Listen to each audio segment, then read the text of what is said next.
Déshabillez-moi, déshabillez-moi.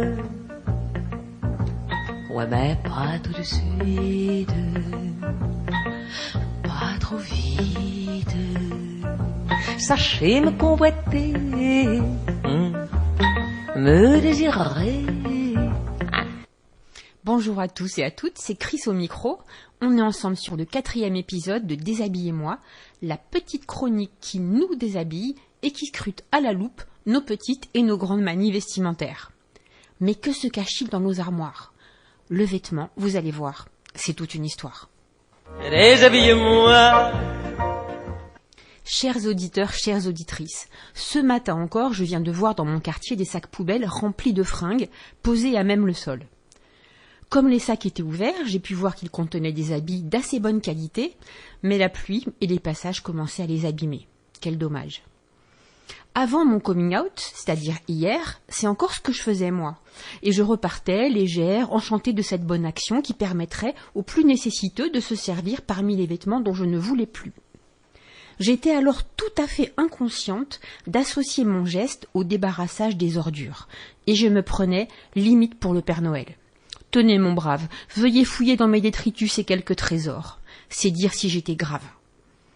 Heureusement, chers auditeurs, en m'intéressant avec vous aux enjeux de la mode durable, je me suis un peu dégroussie et je ne reproduirai plus ces erreurs de débutante.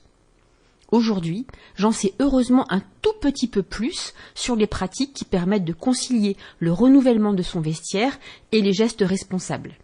Car enfin, et c'est tout l'objectif de ce podcast, attraper quelques bouts de réflexes écolos pour rester stylé sans culpabiliser. On est tous pareils. En début d'année, on aspire tous à un renouvellement, à un appel d'air, et on a envie de se désencombrer tant au propre qu'au figuré. Nos armoires débordent, mais allez, avouez, le simple mot trier nous fatigue déjà. Chacun sa méthode et ses bonnes raisons de trier, mais le bénéfice saute aux yeux. Non seulement on gagne en volume de rangement, mais on redécouvre aussi qu'il est plus facile de s'habiller quand on peut visualiser son armoire d'un seul coup d'œil.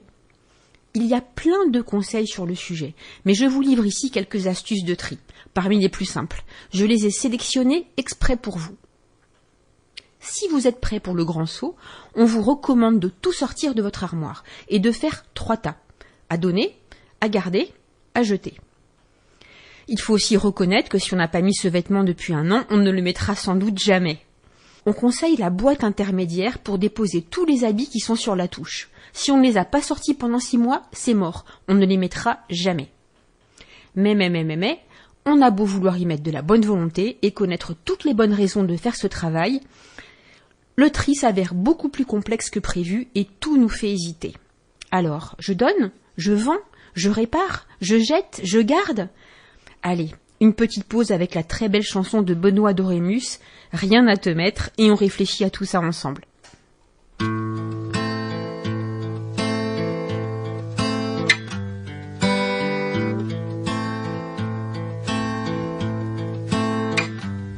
du mal à admettre que t'aies plus rien à te mettre. Je crois que c'est qu'une excuse pour traîner en petite culotte et vérifier ta cote. Je connais cette ruse, je te connais. Tu voudrais me faire croire que t'ignores tes pouvoirs, mais tu l'as bien compris, ils sont grands. Me faire entrouvrir la bouche, voir ma tête quand je louche, ce doit être ça qui t'amuse tant. Sur le lit, tu fais un tas, des fringues que tu veux pas, de tout ce que t'aimais hier. Comme je suis encore au pieu, je me retrouve au milieu. Je n'ose plus bouger, je fais pas le fier, mais tu fredonnes enfin une chanson que t'aimes bien, une que j'avais écrite pour toi. D'accord pour que tu chasses ce qui n'a plus sa place, s'il en reste une petite pour moi. La marque de tes dentelles, les marques de tes bretelles, il faut être moi pour les voir. T'examines une chemise, longtemps que tu l'as pas mise, je te le dis. Juste pour mémoire, tu peux toujours renoncer à cette robe un peu osée. C'est une précaution inutile. T'es une fleur maléfique, déjà trop magnifique dans tes hésitations textiles.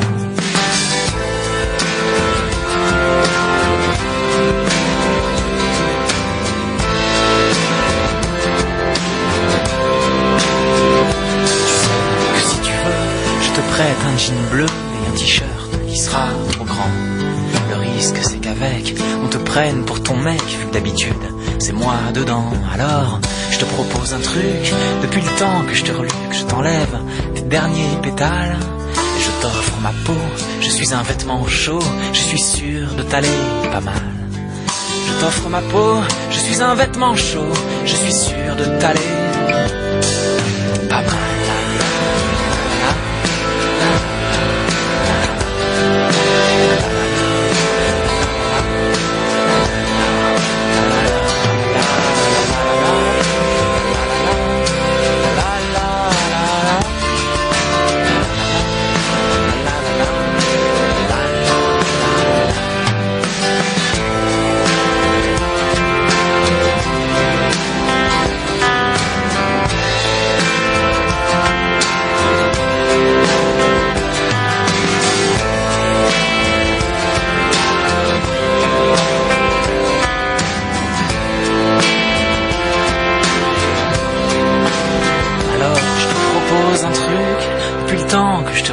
T'arrache tes derniers pétales et je t'offre ma peau, je suis un vêtement chaud, je suis sûr de t'aller pas mal.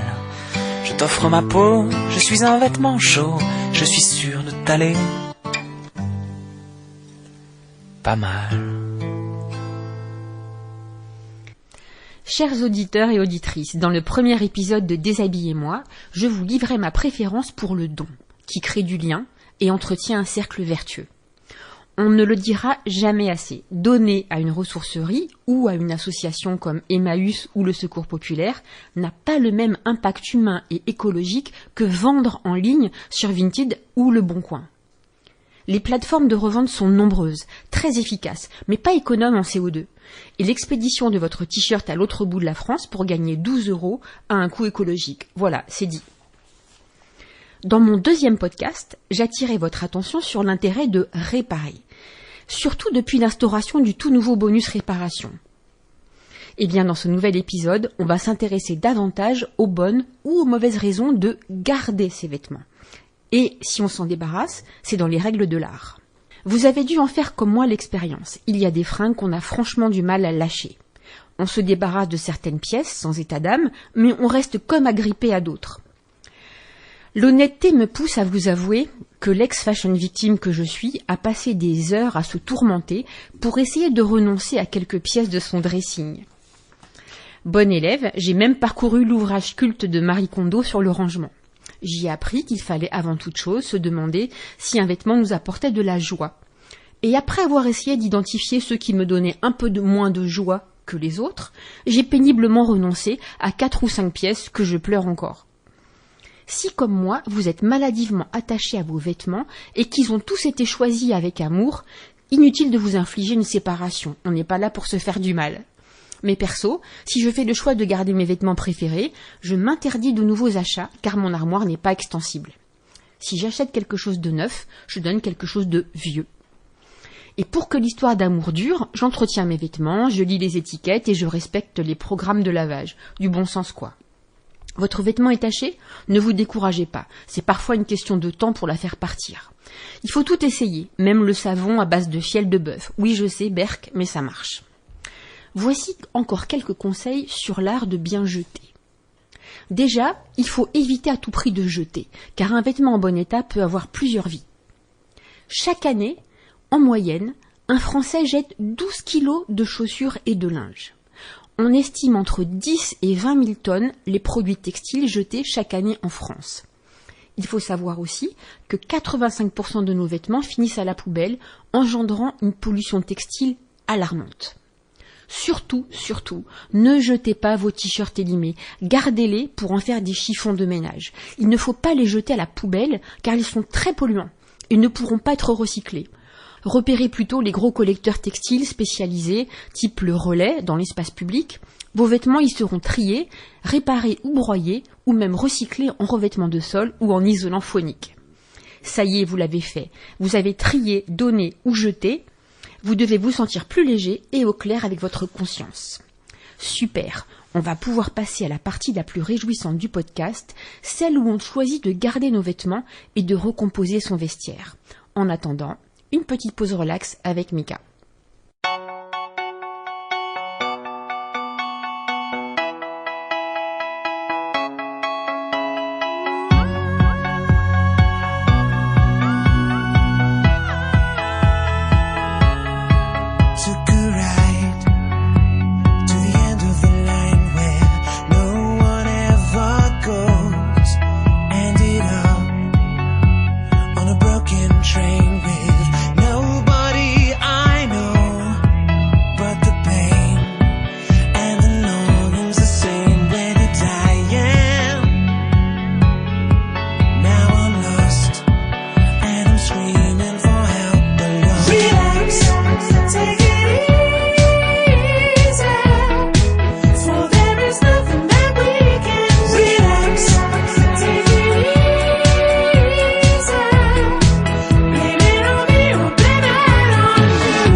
Chers auditeurs, chères auditrices, ok, on a fait du tri. Et maintenant, on fait comment? Voici quelques tips d'une ex-fashion victime. Pour renouveler son vestiaire, on achète raisonné. Il y a une histoire d'amour à créer avec le vêtement. On regarde la fringue droit dans les yeux et on lui promet d'être fidèle et de l'utiliser au moins 30 jours par an. Une vraie déclaration. Votre fringue et vous, c'est parti pour une histoire d'amour durable. On ne cède pas à la tentation de refaire tout son vestiaire parce qu'on a maigri. Mauvaise nouvelle, on grossit malheureusement plus qu'on ne maigrit dans une vie. Il faut donc acheter à la bonne taille. Ni trop petit, ni trop grand. À votre taille, quoi. La bonne taille, c'est celle dans laquelle le vêtement tombe bien sur vous, sans flotter ni boudiner. Je vous apprends rien là. Et je vous connais bien, parce que je suis comme vous, donc inutile de spéculer sur les kilos que vous allez perdre après les vacances, après le sport, après vos bonnes résolutions, aux premières températures négatives, on est tous pareils, on ressort les appareils à raclette, le chocolat et les kilos. Ne cédez pas non plus aux sirènes de la mode. Si le bleu vous va très bien, ne changez rien. Même si la mode cette saison est tout jaune, le jaune ne va pas à tout le monde. La mode c'est fun, jouez avec, mais ne vous laissez pas détourner de votre propre style. Nous sommes bien plus que des porte-manteaux. Ça ne vous est jamais arrivé, vous, de vous sentir déguisé alors que vous avez payé un bras cette nouvelle veste de chez Truc? Bravo, vous venez de faire la découverte que c'est pas parce que c'est cher et tendance que ça vous va. Eureka! La raison est simple, vous n'avez pas la longueur de bras standard, ni la longueur de jambes standard, ni le tour de taille standard, ni la vie standard d'ailleurs. Bref, vous n'êtes pas un standard. Juste un humain, comme tout le monde, qui se déplace à pied, en métro, en boulot et en dodo, et qui a besoin de se sentir à l'aise dans toutes les situations de la journée. Sans transpirer, sans avoir à rentrer son ventre, sans avoir trop froid ni trop chaud, et sans avoir à rester raide comme un bâton pour éviter les faux plis. Donc, il va nous falloir apprendre ou réapprendre à nous habiller, avec ce qui nous va vraiment, et non plus seulement avec ce que nous trouvons joli. Parce que le risque, c'est qu'on se retrouve avec un vêtement joli, mais qu'on aime plus regarder que porter. C'est bête, non? Par exemple, ces belles sandales immétables sur lesquelles on se casse les chevilles. Chers auditeurs, travaillez votre propre style. Mettez les vêtements qui vous plaisent. Faites de la place dans votre armoire pour ceux que vous portez vraiment, ou pour toute autre chose qui vous rend heureux d'ailleurs. Parce qu'entre nous, on s'en fout d'être à la mode tout le temps. Personne n'est embusqué en bas de chez nous pour nous dresser une contravention pour manque de style. Bonjour madame, monsieur, police du style, votre look est estimé à 2 sur 20 aujourd'hui. Il y a même des jours où on a envie de faire aucun effort et d'autres où on préférerait carrément être invisible. Alors relax comme dit Mika, chers auditeurs, chères auditrices, restez vous-même et n'oubliez pas, comme le dit Gustave Thibon, être dans le vent, c'est avoir une ambition de feuille morte. Une feuille morte, vous? Jamais de la vie.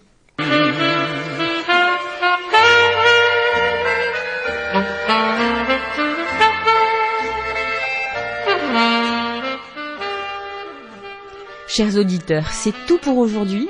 On se retrouve très vite pour un nouvel épisode de Déshabillez-moi, la chronique qui nous déshabille. Chers auditeurs, chères auditrices, soyez vous-même, vous avez du style. Et n'oubliez pas, recycler c'est stylé. Souriez, vous êtes stylé.